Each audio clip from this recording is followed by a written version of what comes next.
Walaupun bertugas di Kesatuan Pasukan Pengamanan Presiden atau Paspampres, Prakariswandi Manik sehari-harinya tidak bertugas menjaga keselamatan Presiden Jokowi.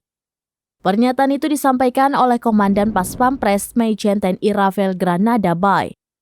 Perlu diketahui, Prakariswandi adalah anggota Paspampres yang membunuh seorang pemuda Aceh bernama Imam Mashkur. Majen Rafael menjelaskan Prakariswandi Manik merupakan anggota Paspampres dari polisi militer yang sehari-harinya berurusan dengan motor patroli pengawalan atau patwal.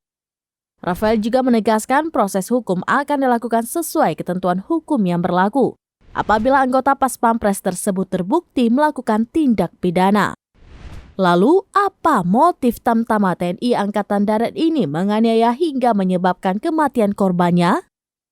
Dalam penyelidikan diketahui Prakariswandi tidak bertindak sendirian.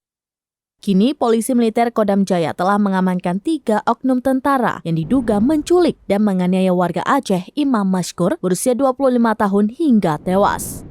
Komandan Polisi Militer Kodam Jaya atau Danpomdam Jaya, Kolonel CPM Irsyad Hamdi B. Anwar mengatakan mereka diamankan di satuannya masing-masing pada Rabu 23 Agustus 2023.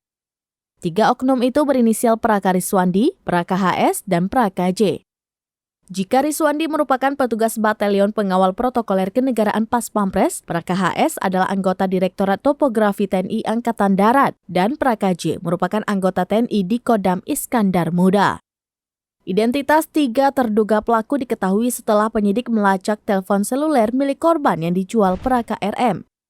Dan Pomdam Jaya juga menyebut motif para pelaku menganiaya korban hingga tewas adalah untuk mendapatkan uang. Ia berjanji atas tindak kejahatan tersebut, TNI Angkatan Darat akan memberikan sanksi hukum pidana dan penjara militer.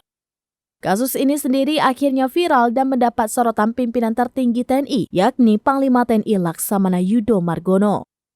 Panglima TNI ingin Prakariswandi Manik dihukum mati karena melakukan pelanggaran berat. Yudo juga memastikan oknum TNI pelaku penganiayaan ini akan dipecat dari keanggotaan TNI.